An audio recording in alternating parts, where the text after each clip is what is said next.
ಆತ್ಮೀಯ ವೀಕ್ಷಕರೇ, ಪ್ರೀತಿಯ ನಮಸ್ಕಾರ. ನಾನು ಸೀತಾ ದಾನಗೇರಿ. ನಂಬಿಕೆ ಭರವಸೆಯ ಭಾವದೊಂದಿಗೆ ಕನಸಿನ ಮೂಟೆ ಹೊತ್ತು ಹೊಸ ವರುಷದ ಹೊಸ್ತಿಲಿಗೆ ಹೆಜ್ಜೆ ಇಡುತ್ತಿರುವ ತಮಗೆಲ್ಲರಿಗೂ ಯುಗಾದಿ ಹಬ್ಬದ ಹಾರ್ದಿಕ ಶುಭಾಶಯಗಳು. ಬಂಧುಗಳೇ, ಈ ಸುಂದರವಾದ ಪ್ರಕೃತಿ ನಮಗೆ ಹೆಜ್ಜೆ ಹೆಜ್ಜೆಗೂ ಹಲವು ರೀತಿಯ ಪಾಠಗಳನ್ನು, ಅನುಭವಗಳನ್ನು ನೀಡುತ್ತದೆ. ಚಳಿಗಾಲದ ನಂತರ ಮರದ ಎಲೆಗಳೆಲ್ಲ ಉದುರಿ ಮರ ಬೋಳಾಗಿ ತನ್ನ ಸೌಂದರ್ಯವನ್ನು ಕಳೆದುಕೊಳ್ಳುತ್ತದೆ. ಮರದಿಂದ ಉದುರಿದಂತಹ ಆ ಎಲೆಗಳು ಕೆಲ ದಿನಗಳ ಬಳಿಕ ಅದು ಗೊಬ್ಬರವಾಗಿ ಆ ಮರ ಬೆಳೆಯೋದಕ್ಕೆ ಅದು ಪುಷ್ಟಿಯನ್ನು ನೀಡುತ್ತದೆ. ತದನಂತರದಲ್ಲಿ ಮರ ಮತ್ತೆ ಚಿಗುರು, ಹೂವು, ಎಲೆಗಳಿಂದ ಕಂಗೊಳಿಸುತ್ತದೆ, ಸೌಂದರ್ಯದಿಂದ ರಾರಾಜಿಸುತ್ತದೆ. ಆತ್ಮೀಯರೇ, ನಮ್ಮೆಲ್ಲರ ಬದುಕು ಕೂಡ ಹಾಗೆ. ಹಲವು ಸಂದರ್ಭಗಳಲ್ಲಿ ಬೇರೆ ಬೇರೆ ರೀತಿಯ ನೋವು, ಸಂಕಷ್ಟ, ದುಃಖ, ಯಾತನೆಗೆ ಒಳಗಾಗ್ತೇವೆ. ಆದರೆ ಅವುಗಳೇ ಬದುಕಿಗೆ ಅನುಭವಗಳನ್ನು ನೀಡುತ್ತವೆ, ಪಾಠಗಳನ್ನು ನೀಡುತ್ತವೆ. ಅಂತಹ ಪಾಠಗಳು ಒಂದೊಮ್ಮೆ ಒಂದೊಂದು ಬಾರಿ ನಮ್ಮ ಬದುಕಿಗೆ ಪ್ರೇರಣೆಯನ್ನು ನೀಡುತ್ತವೆ. ಈ ಹೊಸ ವರ್ಷ ಎಲ್ಲರ ಬದುಕಿಗೆ ಉತ್ಸಾಹ, ಚೈತನ್ಯವನ್ನು ನೀಡಲಿ ಎನ್ನುವಂಥ ಸದಾಶಯದೊಂದಿಗೆ ನನ್ನದೊಂದು ಕವನದ ಶೀರ್ಷಿಕೆ ವಸಂತನ ಆಗಮನ. ಗಿಡ ಮರದ ಚೆಲುವ ಚಿಗುರಲಿ ಋತುರಾಜನ ಆಗಮನ. ಗಿಡ ಮರದ ಚಿಗುರ ಚೆಲುವಲಿ ಋತುರಾಜನ ಆಗಮನ.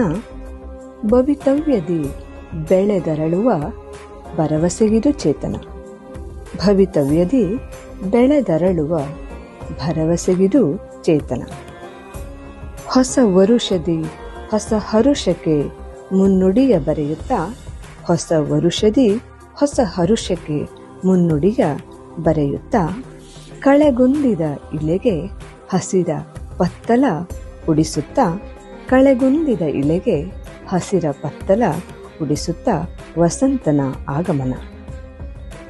ಮುದುಡಿದ ಭಾವಕ್ಕೆ ಜೀವ ತುಂಬುತ್ತಾ, ಹಳೆಯ ಕೊಳೆಯ ದೂರ ತೋರುತ್ತಾ, ಮುದುಡಿದ ಭಾವಕ್ಕೆ ಜೀವ ತುಂಬುತ್ತಾ, ಹಳೆಯ ಕೊಳೆಯ ದೂರ ತೋರುತ್ತಾ, ಪ್ರಕೃತಿಯಲ್ಲಿ ನವೀನ ಚಿತ್ತಾರವ ಬಿಡಿಸುತ್ತಾ, ಪ್ರಕೃತಿಯಲ್ಲಿ ನವೀನ ಚಿತ್ತಾರವ ಬಿಡಿಸುತ್ತಾ ವಸಂತನ ಆಗಮನ, ವಸಂತನ ಆಗಮನ.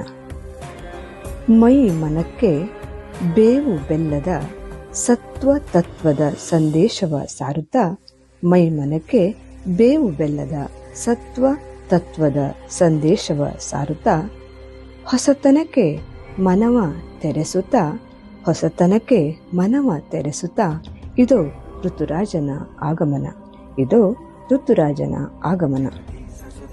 ಹೊಸ ಚಿಗುರ ತಂಪು ಕಂಪಲಿ ಮೂಡುತ್ತಿದೆ ಆಹ್ಲಾದಕರ ಭಾವ. ಹೊಸ ಚಿಗುರ ತಂಪು ಕಂಪಲಿ ಮೂಡುತ್ತಿದೆ ಆಹ್ಲಾದಕರ ಭಾವ. ಅನುಭವಿಸಿದರೆ ಪ್ರಕೃತಿಯೇ ನೆಮ್ಮದಿಯ ಕಣಜ, ಅನುಭವಿಸಿದರೆ ಪ್ರಕೃತಿಯೇ ನೆಮ್ಮದಿಯ ಕಣಜ.